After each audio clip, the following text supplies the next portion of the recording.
So, remember how wrong I was last week? I feel so sheepish. I feel so wrong. It's Romania Black, and episode 3 was a trip, and it was very confusing, and I felt really bad because I did not remember the two older couple and the girl's dad, the woman's dad, she's an older woman now, from episode 5.5 of season 1. Man, if you skipped that OVA, you would have really been confused, but I was totally wrong. I had all these theories. I was like, is this them from the future? Why aren't their eyes glowing? All this stuff. And I went back and watched episode 5.5 today and was like, yep, there they are. In the jumpsuits and everything. Should have been a dead giveaway, but I was wrong. Man, I could not have been more wrong. I felt like I just failed as a reactor, being like, why didn't you see that? I did not notice it. I will say this, and we talked a little bit about this in the Discord. The old man punch in episode 3 was much stronger than the punches from episode 5.5. So I think that was a big thrower off of a lot of things where I was like, this feels a lot different. And I felt like it was something else. So, nope. It was just the old trio helping Lou and Ling and Cheng like you do. Good to have friends in high places, I guess. But, man, so we're on episode 4 of Link Click. There's 11 episodes, as far as I know. 11 or 12. So we're like roughly a third of the way through the season. I feel like of the season we've set up things as far as Qian being very mysterious and working with Ma and the kid, the Red Eyes. We know the Red Eyes can seemingly possess people through photos. We've deterred that much.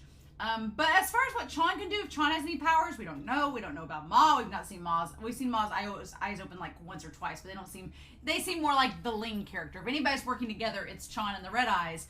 But to what extent, we don't know. It's like, what do we do with this? So I've got a couple comments before we start.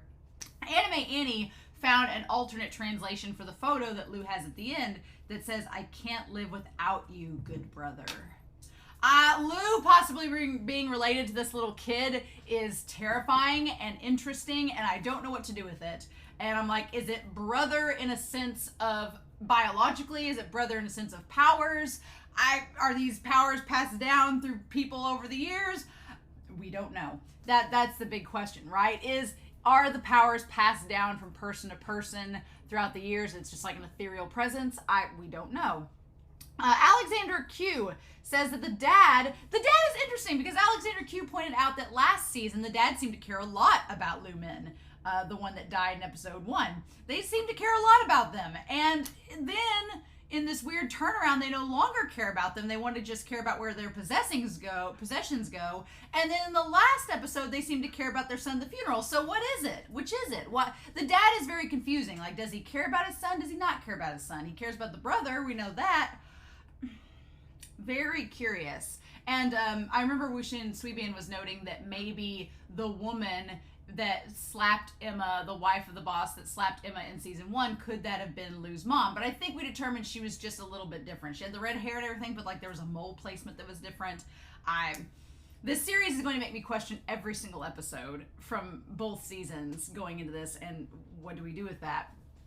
So, SQQLBH says, why does Qian not seem to follow? We're trying to figure out in the Discord, does Qian have powers or not? Because their eyes are always glowing yellow, which is, most characters in the series don't have yellow eyes like that. The only ones that do are ones with powers, like Cheng. So, does Qian have powers? And if so, are they abiding by the 12-hour rule? Are they like Red Eyes? Are they able to did they take a bunch of photos of Qian and they just keep possessing him in photo after photo and just maintain his form for 12 hours and then get out and go back in? I'd feel really bad for Qian if that was the case, but is that the situation that's happening? Or, I was thinking about this, or is it something where Lou has given Cheng the 12-hour rule because if you extend 12 hours, something happens? Like, is there a consequence for staying in that power too long? And Lou's like, I don't want Cheng to suffer, so I'm going to tell him there's a 12-hour rule so that he doesn't get hurt. I don't know. I don't know at all, but that was a really good thing to bring up. And then Anime Annie also notes that Qian seems very cold and callous. Yeah, very much so. I think that it is Qian. It's either Qian or somebody possessing him, but then why do they have this strained relationship with Zhao and Qian. I mean, especially from the flashback in the last episode, Sean seemed to have a very good relationship with Zhao, even to the point where he wanted to save him, and he seemed very like warm-hearted, like Cheng, and gung-ho and bound by justice, and now he seems cold. I'm like, what is this? What is this? So I don't know. This season so far seems to be doing a lot with the concept of relationships, whether they're familiar, platonic, romantic. It's all about relationships and that people have with one another, which is interesting. And then we tie it to the idea of the tarot cards from the shorts and fate and messing with fate and having faith in it. And it's just interesting. So there's a lot at work here, but I felt really... Last episode was very confusing. I feel like that's going to be a trend this season. It was very confusing, and I feel like I need to focus more. So it's really hot outside, so I was like, I forwent the coffee and decided to go with some tea because that seemed like a better choice. But, oh my God, I just... Last episode threw me for a loop, and I feel like it's only going to get worse from here. So I feel like last episode was just them trying to tell us, you probably should remember stuff from season 1 because it's going to come back. And it's like, okay. So gotta pay attention now. Gotta be on top of things. Gotta get everything all sorted out. But what do we do, y'all? What do we do? I'm so excited, though, and I hope you all are as well. So with that being said, we're not going to waste any more time. We're going to dive right in and see what we get. So we are going to start episode 4 of Link Click season 2. And we're going to do that here in 3, 2, 1, and let's go.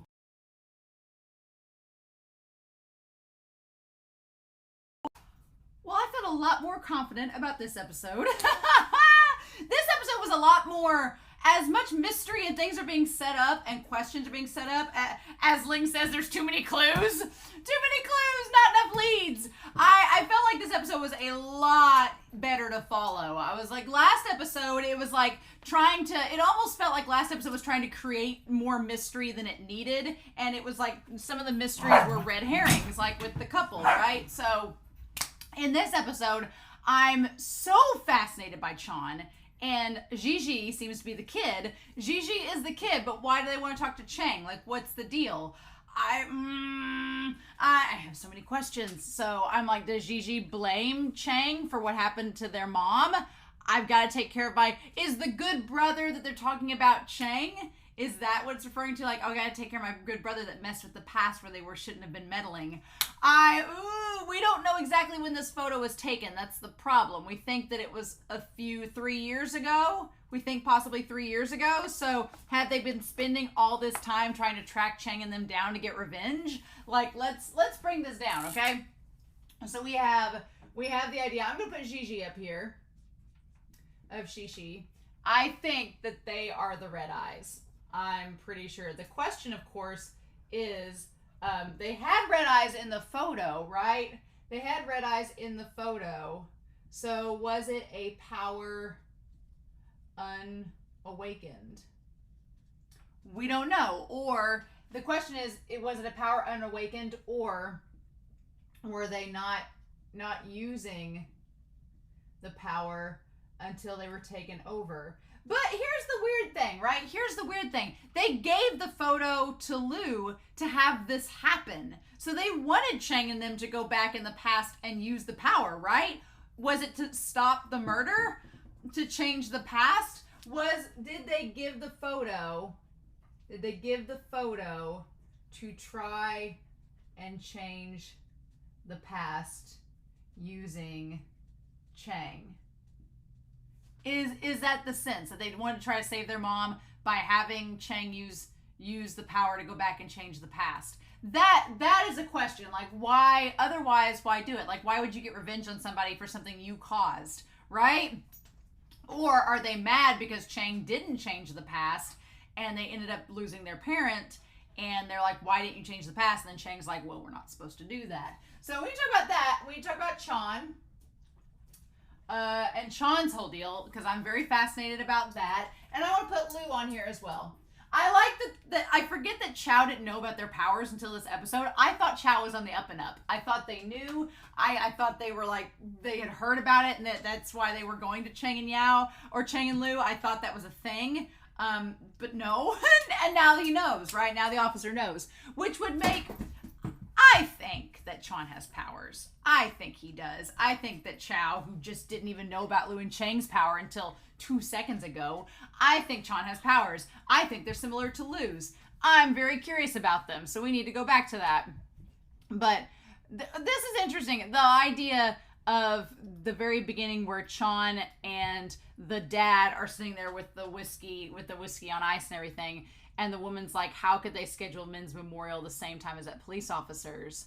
And the mom is like, they insult Lu Min, who was involved in the case. What on earth is this?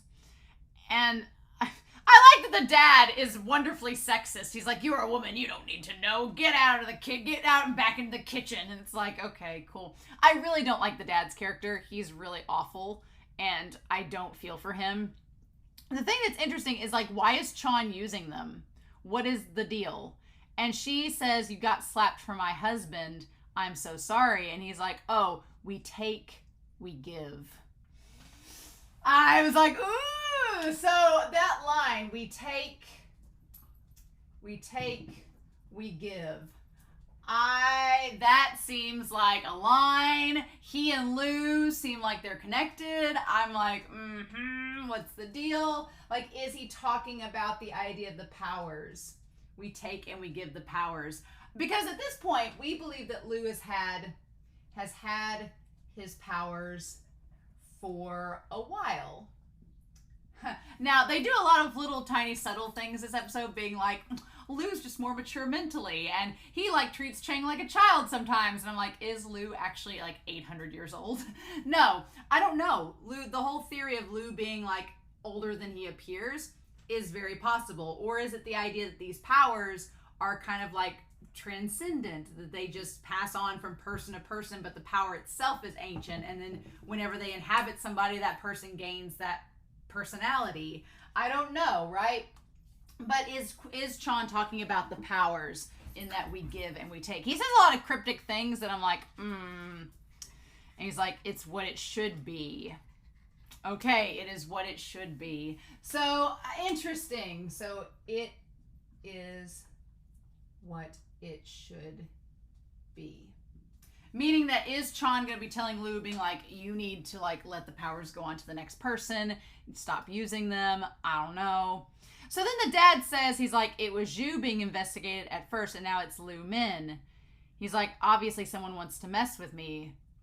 And he says, fortunately, Lu Min, the worthless one, dies removing the burden. So I'm like, that sucks that the dad seemed like he cared in season 1, and now he doesn't even care about his son. He thinks he was worthless. That sucks. And I'm like, why is Qian working with him? Because it seems like Qian seemed to have valued relationships in the past, but he doesn't now. Why is he working with people that don't, right? And so he says, by the way, what about the phone? Did you get Lu Min's phone? And he says, there's a little problem. It's lost. So, okay, here's the thing. Qian did not know that XiXi was at the hospital or got the phone. He did not know that they took the phone from Ma. That is interesting, because that makes XiXi kind of a wild card. Because if Qian doesn't know exactly what they're doing, and XiXi's just leading Qian on to believe that, I don't know how to feel about that. I feel like Qian shouldn't trust them, but maybe they need to trust them because they need their power. And I like the fact that he's just like twirling in his chair as like he's thinking. He's twirling in the chair as he's thinking about it, you know, going counterclockwise. You've never messed anything up. Don't play tricks with me. And he says, I'm not interested in your family's secrets, but for now I can assure you the police haven't got as well. So I'm like, Qian doesn't really care about this family. He's just using them to get to Cheng and Lu. Why? Why is that? What's the point? I'll give you another chance. I'm like, oh, dude, I don't think you should be the one telling him these things. He's like, my trust has a limit. And he says this as Qian is staring directly at the camera with those bright golden eyes. The golden eyes are freaky, and I I want to believe that maybe, what if Qian and XiXi naturally have the powers like passed on from generation to generation, and Lu and Cheng have stolen them from people? What if has Lu stolen the powers for himself and Cheng?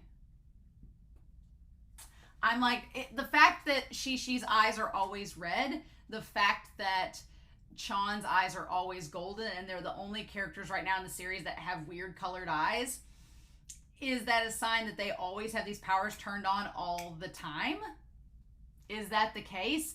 And Lu and Cheng are ones who have inherited the powers from other people, and maybe Qian is mad because he's like, you don't need to have these powers, or you took them from someone else. I don't know, but that idea of my trust has a limit. And then it focuses on him for a second, and then he like drinks up the whiskey. Like, the idea of trust is very interesting. This idea of trust has a limit. There's a lot going on with Chan's character. I'm very curious about him. But then Ma shows up and says, boss, you're a genius. It's so wise of you to make arrangements in advance. They don't have the evidence now, so when can I get out?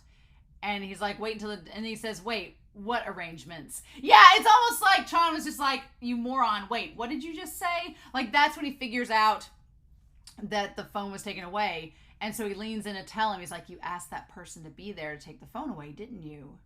Otherwise, the phone would still be with me when I was caught. And it would be evidence. I like Chan's face. Chan's face when Ma tells him that is very much like, no, that wasn't part of the plan, but I'm glad that worked out in my favor. Huh. So I get a little bit, which that whole thing, like XiXi having Lumen's phone, that could have set up a whole bunch of shit. Like, they could have gone back and met Cheng through that experience by inhabiting Lu. They could have, like, them getting the phone is like setting up this idea of fate, like everything happens for a reason. Like, did they create their own chain of fate? Like, did XiXi get the phone, go back and be Lu, have the encounter with Cheng, kill Emma, and then lead to realizing that they're like, oh, well, now I need Cheng to go in the photo to keep the fabric of time in place? Did they create a giant butterfly effect? I don't know. Because then, as the mom, they managed to go and get the photo and get Shan's photo of Ling and send it to the kid. Like, creating this chain of events, right? It's almost like, it reminds me of Attack on Titan a little bit. I won't spoil that series for you, but in that series, there is a little bit of like a time causality, and like, we have to put things in motion the right way, or it's going to throw everything off and could possibly, destroy everything. So we have to keep this time loop. So did XiXi, are they doing that? And is Qian becoming aware of that? There's so much mystery in this episode, and Ma's very much just a pawn. Ma has no clue what's going on. They just take the phone and they hold out, and they're like, they don't say anything. They just take the phone and go. And then we see the dad with the whiskey, right? And puts the glass down with the ice. And then we're at the OP. The crane games, everything. Everything's coming back around with the crane games. The monster in the crane game. Like, what? Clearly the monster or the kid, XiXi, has connections now with Cheng and Lu. So what's going on? So we established that Ma's in custody. We don't have enough evidence to prosecute him yet. We're trying to figure things out.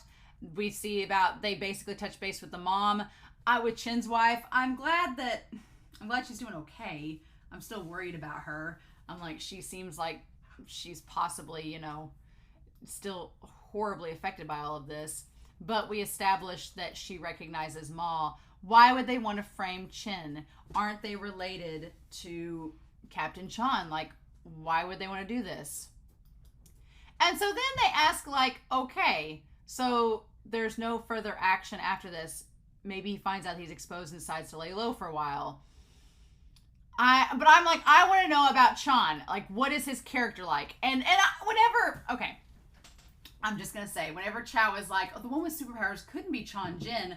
You know what that sounds like? That sounds like Mace Windu in Revenge of the Sith where he's like, the Chancellor couldn't possibly be Palpatine.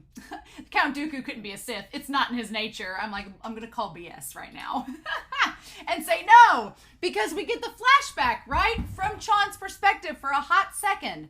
So they talk about the idea that I know him too well. And they established that we were classmates at the police academy. And Chon is a big guy. Like, he's a big buff man. Like, he's much more buff than Zhao in the image. We joined the force together. And he seems like, from my first glance at him, I knew he was more righteous and dedicated than I am.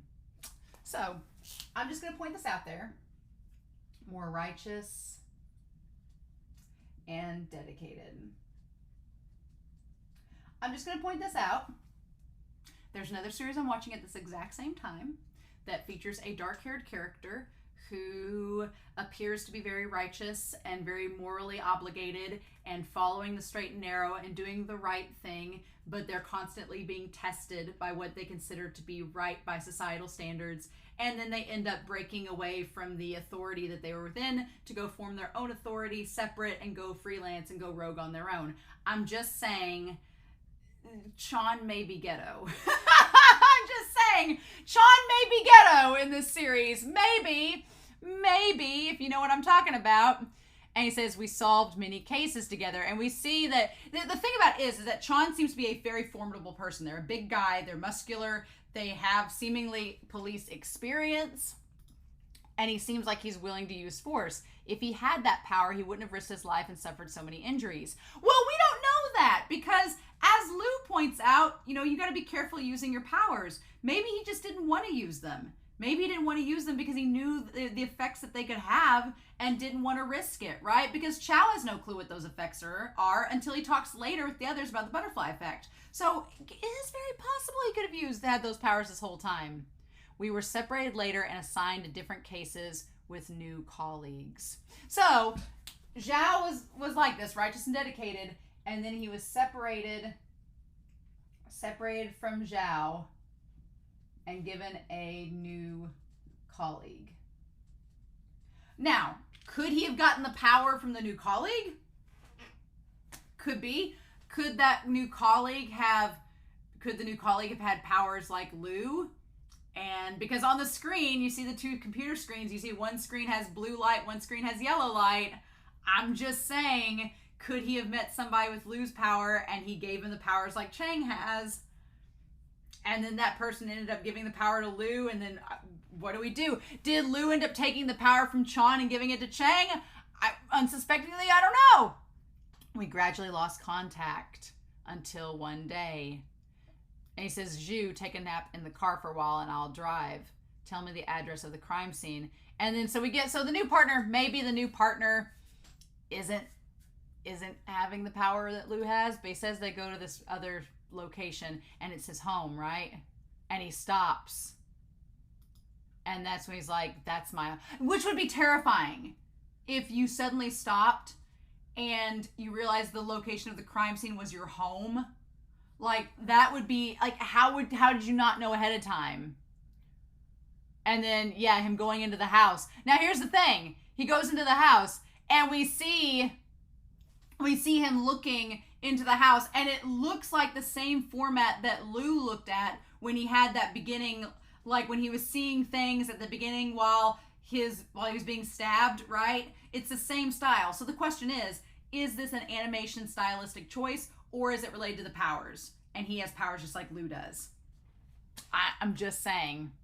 And he says, oh, Changjin, you're finally back. And then he sees things, and then he sees her on the ground having been stabbed.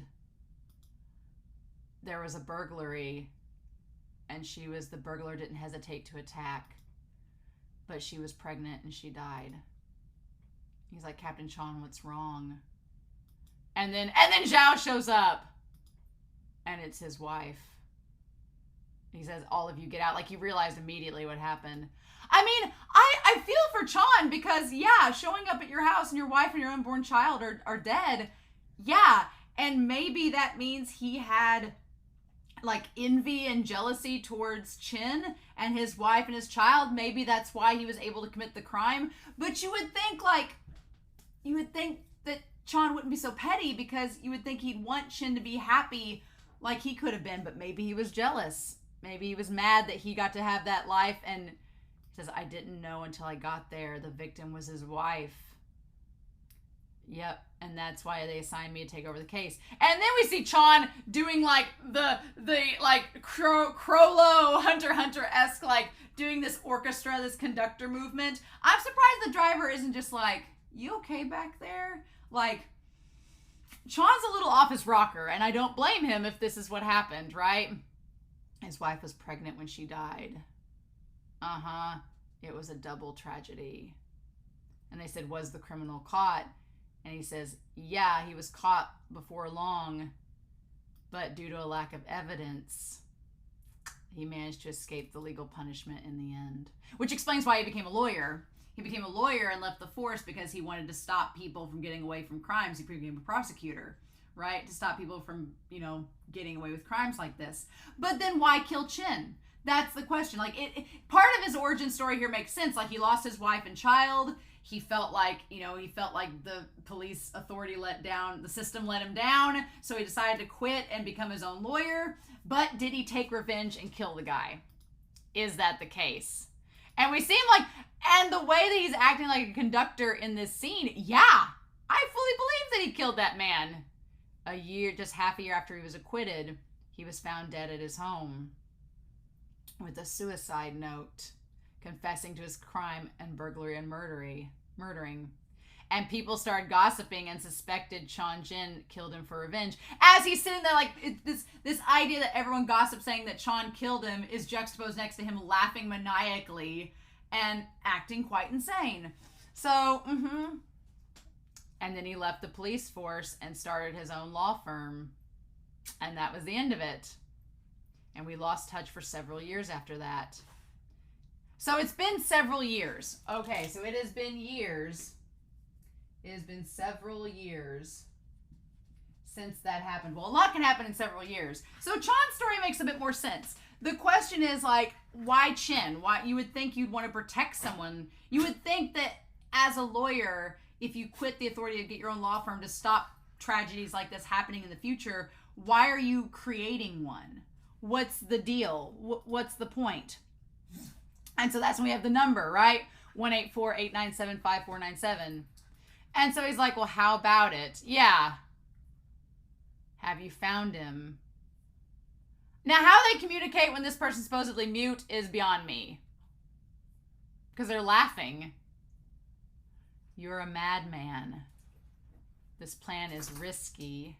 As long as we take action before the police discover it, we still have a chance. So what is the deal? Like, so that's clearly XiXi, obviously, right? That seems to be them. So there's this plan that's risky, and they have to do it before the police catch on.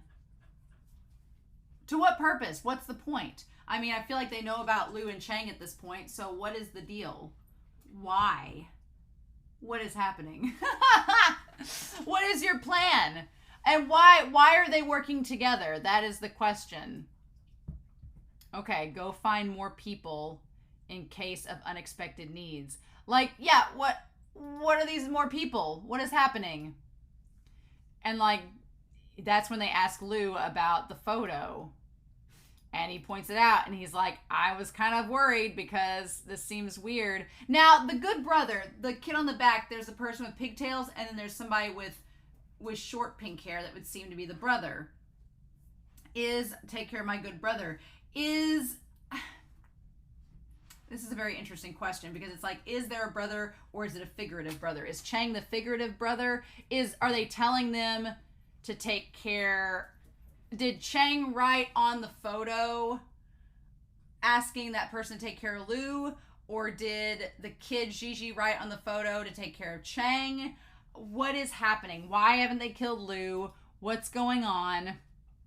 But they give the photo back, and then they relay the message. I'm glad that Ling finally says what the message says.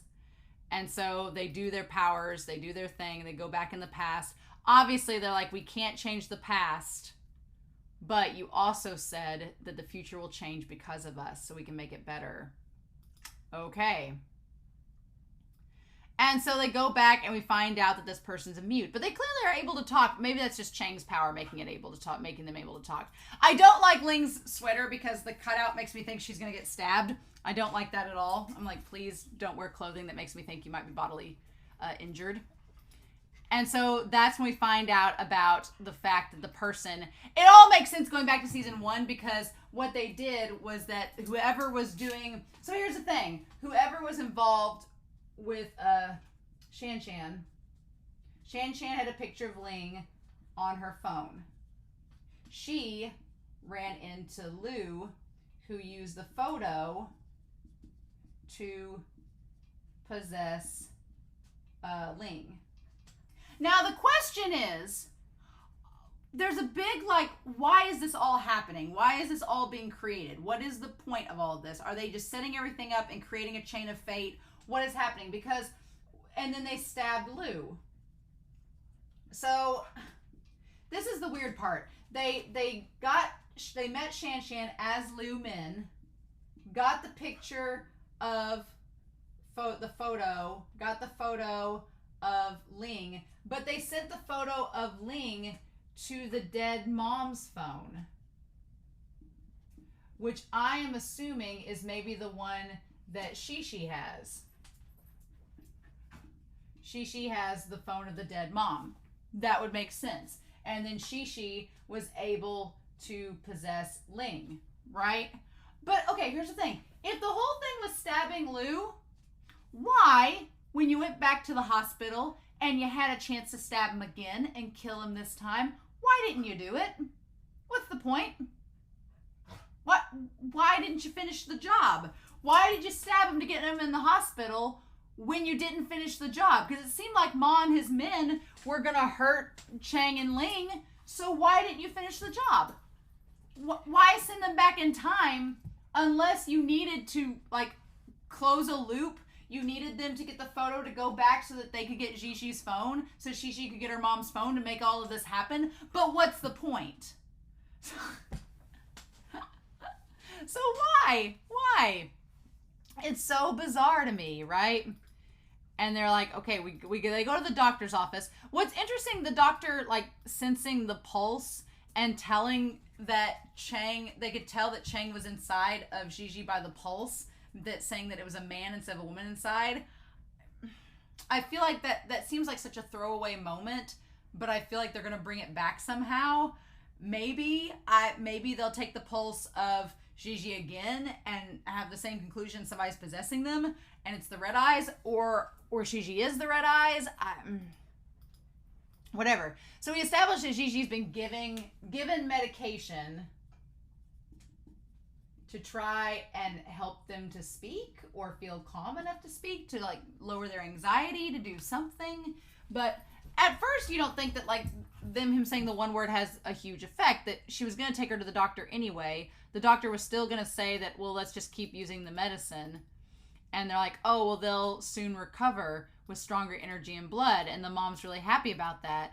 And so then we have the idea that Lu tells Cheng to help the mom carry the groceries but not overdo it. And so then what do we do? And then we see the crane game, and apparently they're supposed to stop and play at the crane game. What does this have to do? And so then the records on the phone have been deleted, but they know that the picture was sent to somebody. So that's when they say, they're like, go ahead and tell us what's going on. Have you found out the owner of the number? As they're playing the crane game, which is from the OP, right? Now, the 3 crane games in a row being like the OP, that's not the creepy part. The empty chair that's just there is really weird. Why? Why is there just a random empty chair? It's just bizarre. I don't understand it. And then she has the 2 coins. And I feel like the 2 coins are in the OP or something.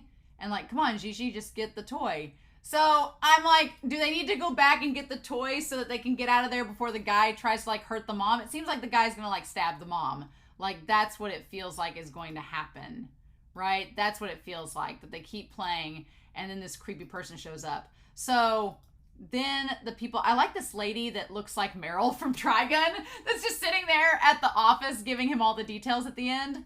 Because he's this creepy person. And they try to use it. And I'm like, what's happening? And they say, strangely, she passed away a few years ago. So yeah, the phone. And that's when the guy like touches the mom's shoulder, saying, Shu Shanshan was sent a message from a dead person.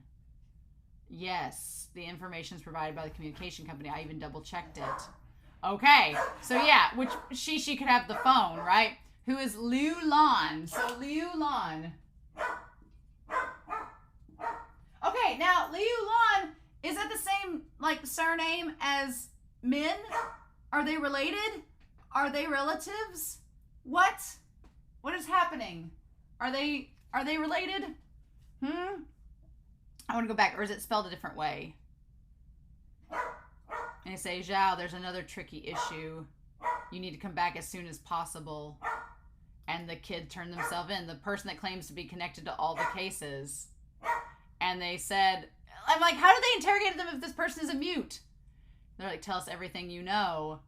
And then we see Cheng looking up at this guy, and they say that they would only speak to Cheng Zhoshi.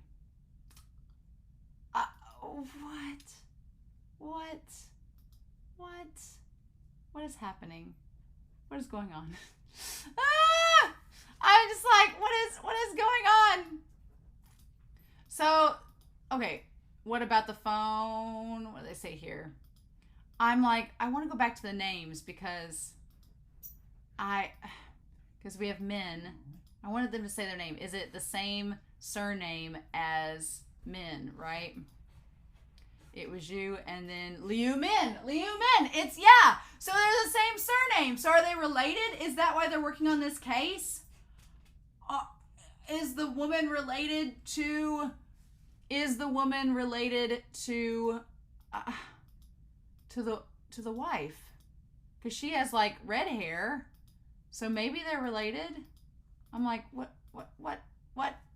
So are they related? Is this a relative of Liu Min? And that's how it is. Take care of my good brother. I don't think that Liu Min is the brother of XiXi. I don't think that's the case. But are they like cousins? Are they relatives? Is that how Cheng got all tied up in this? What is happening? I don't know. This feels like such a setup episode. This feels like a setup episode.